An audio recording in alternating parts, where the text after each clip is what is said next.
अस्सलामुअलैकुम स्टूडेंट्स, कैसे हैं आप। उम्मीद करती हूँ आप सब लोग बिल्कुल ठीक होंगे। मेरे यूट्यूब चैनल में आप सबका वेलकम है और आज हम पढ़ने वाले हैं द साइंस ऑफ बायोलॉजी के बारे में, यानी कि जो 9th क्लास की बायो का बिल्कुल फर्स्ट चैप्टर है। तो चलें इस चैप्टर को स्टार्ट करते हैं। और अगर आपने अभी तक मेरी वीडियो को सब्सक्राइब नहीं किया तो जाके सब्सक्राइब कर लें और बेल आइकन को भी प्रेस कर दें। तो चलिए स्टार्ट करते हैं। सबसे पहले है द साइंस ऑफ बायोलॉजी में यहाँ पे हम करेंगे सबसे पहले कि साइंस होती क्या है, यानी फर्स्ट ऑफ ऑल हम पढ़ेंगे साइंस के बारे में। यहाँ से स्टार्ट हो रही है साइंस की definition. It is a systematic way of studying the natural world through observation and experimentation, यानी ये एक जो है वो वर्ल्ड है पूरी जिसके अंदर हम ऑब्ज़र्व करते हैं, यानी मुशाहदात एंड एक्सपेरिमेंटेशन और चीज़ों के तजर्बात करते हैं। To make it easier to learn science is divided into different branches like biology, physics, chemistry and mathematics, यानी कि साइंस जो है वो मुख्तलिफ़ चीज़ों को एक्सप्लोर करती है। पहले ज़माने में सिर्फ एक साइंस होती थी, आपको याद होगा, जनरल साइंस। उसके अंदर ही डिफरेंट जो है वो चीज़ें बताई जाती थी, लेकिन जैसे जैसे वक्त गुजरने के साथ साथ नॉलेज बढ़ा है वैसे ही जो है वो साइंस डिवाइड हो गई है, यानी 3 या 4 पार्ट्स में डिवाइड हो गई है। जैसे कि आप देख सकते हैं जितने भी लिविंग ऑर्गेनिजम्स हैं उनकी साइंस बायो में आ गई है, जितने भी जो है वो फिज़िक्स है, यानी कि जितने भी मैकेनिकल नॉलेज है साइंस से रिलेटेड वो फिज़िक्स में आ गया है, मैटर का केमिस्ट्री में आ गया है और मैथ्स में आ गया है, वो जो जितना भी न्यूमेरिकल वैल्यूज़ हैं। ठीक है, इस तरह जो हमारी साइंस है वो डिवाइड हो गई है। नेक्स्ट है जी बायोलॉजी एंड इट्स ब्रांचेस, यानी बायो और इसकी ब्रांचेस के बारे में पढ़ेंगे। फर्स्ट ऑफ ऑल हम इसकी डेफिनेशन पढ़ लेते हैं। Biology is the science of life, यानी कि कौन सी साइंस है ये, लाइफ है, लाइफ की साइंस है, जिसके अंदर हम क्या पढ़ते हैं, लाइफ के अबाउट पढ़ते हैं कि ज़िंदगी क्या है, ज़िंदगी जो है वो किस तरह से वजूद में आई, चाहे वो प्लांट्स की लाइफ हो, एनिमल्स की लाइफ हो या फिर माइक्रो ऑर्गेनिज्म की लाइफ हो। ठीक है, कोई भी लाइफ है वो हम किस में स्टडी करेंगे, बायोलॉजी में करेंगे। The word biology comes from 2 Greek words BIOS and logos. BIOS का मतलब है लाइफ और लोगोस का मतलब है स्टडी करना। तो ये वर्ड जो है ये 2 से मिलके बना है, बायोस और लोगोस से मिलके बना है, जिसका मतलब है study of life. It explores the structures, functions and interactions of living organisms, यानी कि इसके अंदर हम क्या पढ़ते हैं, स्ट्रक्चर पढ़ते हैं कि कोई चीज़ किस तरह से बनी हुई है, उसका फंक्शन पढ़ेंगे कि वो काम कैसे करती है, and interactions of living organisms, और किस तरह वो बाकी लिविंग ऑर्गेनिज्म से उसका इंट्रैक्शन है, उसका कनेक्शन है। ठीक है, तो ये यहाँ से यहाँ तक होगी वर्ड बायोलॉजी की डेफिनेशन। और ये भी आपको पता चल गया कि इसका ओरिजिन क्या है, ग्रीक वर्ड से ये निकला है। ठीक है, यानी ये थोड़ा सा इंट्रोडक्शन है, यहाँ से शॉर्ट क्वेश्चन बन जाएगा कि डिफाइन बायोलॉजी, या बायोलॉजी का जो ओरिजिन है वो कहाँ से है। The word biology is derived from which language, from which words, तो आप ये बता सकते हैं। ठीक है, कि ये साइंस है लाइफ की, इसके अंदर सिर्फ हमने ज़िंदगी के बारे में पढ़ना है।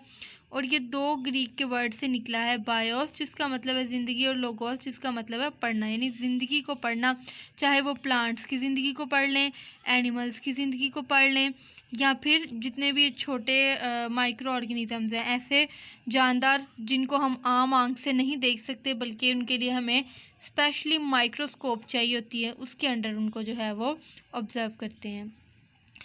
तो understanding biology helps us to address issues related to health, food and the environment, यानी बायो पढ़ने का हमें ये भी फ़ायदा होता है कि हम जो है जितने भी हमें इश्यूज़ हैं हेल्थ से रिलेटेड, फूड से रिलेटेड या फिर एनवायरनमेंट से रिलेटेड, हमें उन सब को समझने में भी मदद मिलती है कि ये किस वजह से हो रहे हैं, इनके पीछे क्या जो है वो कॉज छुपी है, क्या रीज़न है जिसकी वजह से ये मसले हो रहे हैं, और इनका सॉल्यूशन भी हमें मिलता है।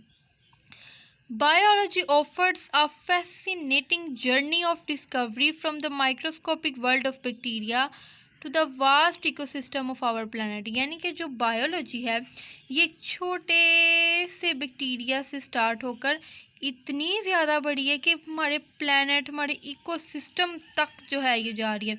यानी वहाँ बैक्टीरिया से लेकर दूर प्लैनेट्स तक जितने भी लिविंग ऑर्गेनिजम्स हैं ये सारी उनके बारे में जो है वो हमें अच्छे से बताती है। नेक्स्ट है जी मेजर फील्ड्स ऑफ बायोलॉजी के जो बायोलॉजी है उसकी बड़ी फील्ड्स कौन सी हैं, यानी उसकी डिवीजन्स भी हम कह सकते हैं। Biology is a vast field that explores the incredible diversity of life on earth. यानी बायोलॉजी बहुत ही बड़ी फील्ड है, बहुत ही ज़्यादा इसमें डाइवर्सिटी है यानी कि बहुत ज़्यादा इसकी जो है वो वैरायटी है। ऑफ लाइफ, ज़िंदगी की बहुत ज़्यादा वैरायटी है। जैसे कि आपको पता है कि जो एनिमल्स हैं उनमें कितनी तरह की वैरायटी है, एक तो वैरायटी और दूसरा उनकी तादाद कितनी ज़्यादा है। उसके अलावा जितने भी प्लांट्स हम देख लेते हैं, प्लांट्स आपको पता है कितनी तरह के प्लांट्स हैं और हर प्लांट की कितनी जो है वो ज़्यादा स्पीशीज़ पाई जाती हैं। तो इन सब को जो है वो पढ़ना थोड़ा डिफ़िकल्ट है, चाहे बायो के अंदर ही हम पढ़ रहे हैं, लेकिन थोड़ा सा डिफ़िकल्ट है। इसी वजह से जो है इसको मेजर फील्ड्स में या डिवीजन्स में डिवाइड कर दिया गया है। To better understand this complexity, अब इतनी बड़ी वैरायटी को पढ़ना तो नामुमकिन है, वो भी एक साथ। इसलिए इस कॉम्प्लेक्सिटी, इस पेचीदगी से बचने के लिए scientists have divided biology into 3 main fields. 3 fields में उन्होंने डिवाइड कर दिया है। Zoology, it is the study of animals. Word जू हम बोलते हैं ना जहाँ पे जानवर रहते हैं, तो जूलॉजी यानी कि it is the study of animals. Animals को पढ़ना जोलॉजी कहलाता है। अब इसमें क्या पढ़ते हैं, उनका स्ट्रक्चर पढ़ते हैं, उनका फंक्शन, उनका बिहेवियर, उनकी डाइवर्सिटी।